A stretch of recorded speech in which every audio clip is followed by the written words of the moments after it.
Hello hi, ഇന്ന് dinner റെസിപ്പിയാണ് നിങ്ങളായിട്ട് ഷെയർ ചെയ്യാൻ പോകുന്നത്. മട്ടൻ ബ്രെയിൻ മസാലയും ചപ്പാത്തി. വീഡിയോ ആദ്യമായിട്ട് കാണുന്നവരാണെങ്കിൽ സബ്സ്ക്രൈബ് ചെയ്ത് സപ്പോർട്ട് നമുക്ക് ചെയ്യണേ. മട്ടൻ്റെ ബ്രെയിൻ മസാല എങ്ങനെ തയ്യാറാക്കി നോക്കാം. പാനിലോട്ടേക്ക് കുറച്ച് ഓയിൽ ഒഴിച്ച് കൊടുക്കുക. അതിലേക്ക് ഒരു വലിയ ഉള്ളി സ്ലൈസ് ചെയ്തത് ഇട്ട് കൊടുത്തിട്ടുണ്ട്. അതിൽ ആവശ്യമായിട്ടുള്ള ഉപ്പും അതുപോലെ കറിവേപ്പിലയും ഇത്ര ഐറ്റംസ് ഇട്ടിട്ട് നന്നായിട്ട് സോട്ട് ചെയ്യാൻ വെക്കാം. ഈ സമയം കൊണ്ട് നമുക്കൊരു പച്ച മസാല തയ്യാറാക്കാം.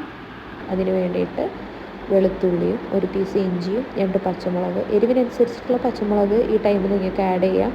ഞാൻ ഉണ്ടമുളക് എടുക്കുന്നുണ്ട് 2-3 അതുപോലെ മസാലയിൽ കുറച്ച് കുരുമുളകും ആഡ് ചെയ്യും. എടുക്കുന്ന ടൈമിൽ മുളക് എരിവ് അനുസരിച്ചിട്ട് എടുത്താൽ മതി. അതുപോലെ മല്ലിയിലയും ചേർത്തിട്ട് ഞാനിതാ ചതച്ചിട്ടെടുത്തിട്ടുണ്ട്. അത് നമുക്ക് ഈ ഉള്ളിയിലേക്ക് ഇട്ട് കൊടുക്കാം. എന്നിട്ട് നന്നായിട്ട് സോട്ട് ചെയ്തിട്ട് എടുക്കണം. അതിൻ്റെ പച്ച മണം മാറുന്നവരെ സോട്ട് ചെയ്യുക. അതിലേക്ക് 1/4 ടീസ്പൂൺ മഞ്ഞൾപ്പൊടിയും ഒരു 1/4 ടീസ്പൂൺ കുരുമുളക്, ഒരു 1/4 ടീസ്പൂൺ ഗരം മസാല, ഒരു 1/2 ടീസ്പൂൺ മുളക് പൊടി, ഒരു 1/2 ടീസ്പൂൺ മല്ലിപ്പൊടി, ഒരു 1/4 ടീസ്പൂൺ മീറ്റ് മസാല കൂടി ആഡ് ചെയ്തിട്ട് ജസ്റ്റ് ഒന്ന് സോട്ട് ചെയ്തിട്ടെടുക്കാം. ഇതിൻ്റെ ഒരു കുത്തുമണം മാറുന്ന വരെ ഒന്ന് സോട്ട് ചെയ്താൽ മതി. എന്നിട്ട് ഉപ്പ് ചെക്ക് ചെയ്തിട്ട് ഉപ്പ് വേണമെങ്കിൽ ആഡ് ചെയ്ത് കൊടുക്കാം. ഈ ടൈമിൽ എൻ്റെ കയ്യിൽ ഉപ്പ് കുറവായിരുന്നു, അപ്പോൾ ഞാൻ ആഡ് ചെയ്ത്.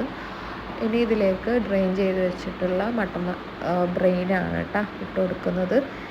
മട്ടൻ്റെ ബ്രെയിനൊക്കെ ചെറിയ ക്വാണ്ടിറ്റിയിലേ ഉണ്ടാവും. ഇത് 3 മട്ടൻ്റെ ബ്രെയിൻ എടുത്തിട്ടുണ്ടായിരുന്നു. ഇതിപ്പോൾ നന്നായിട്ട് മസാലയായിട്ട് മിക്സായി. ഇനി ഇതിലേക്ക് ഞാൻ ചെറിയ ചൂടുള്ള വെള്ളം ഒഴിച്ച് കൊടുക്കുന്നുണ്ട്. ഇതുപോലെ ഒഴിച്ച് കൊടുക്കുക. എന്നിട്ട് എല്ലാം കൂടിയിട്ട് ഒന്നായിട്ട് മിക്സ് ചെയ്തിട്ടെടുക്കാം. അങ്ങനെ ഇതാ മിക്സായിട്ട് ഞാനിതൊന്ന് അടച്ചു വെക്കലാണ്. ഇനി 5-6 മിനിറ്റ് ഇത് ഇങ്ങനെ തന്നെ ചെറിയ തീയിൽ കുക്കായിട്ട് വരണം കേട്ടോ. അപ്പോഴത്തേക്ക് ഞാൻ മസാല ആക്കുന്നതിന് മുമ്പ് തന്നെ ചപ്പാത്തിക്ക് കുഴച്ച് വെച്ചിട്ടുണ്ടായിരുന്നു. അപ്പോൾ ചപ്പാത്തിക്ക് 10-15 മിനിറ്റ് റെസ്റ്റ് ചെയ്യാൻ വെച്ച് കഴിഞ്ഞാൽ സോഫ്റ്റായിട്ട് വരും. അങ്ങനെ ചപ്പാത്തി സോഫ്റ്റായിട്ട് ഞാനിതാ കുഴച്ചെടുത്തിട്ട് ഓരോ ബോളാക്കിയിട്ട് വെക്കുന്നുണ്ട്. ബോൾസ് എല്ലാം ആക്കിയ ശേഷം മസാല ഒന്ന് തുറന്ന് നോക്കിയിട്ടുണ്ട്. മസാല മട്ടൻ്റെ ബ്രെയിനൊക്കെ ജസ്റ്റ് ഒന്ന് കുക്കായിട്ട് വന്നിട്ടുണ്ട്. എന്നാലും കുറച്ചൊന്ന് വേവാനുണ്ട് അത്ര. അതൊരു പീസ് പോലെ മട്ടൻ്റെ ബ്രെയിൻ കിട്ടണമെന്നുണ്ടെങ്കിൽ ഇങ്ങനെ ഓവർ സോട്ട് ചെയ്യേണ്ട ആവശ്യമില്ല കേട്ടോ.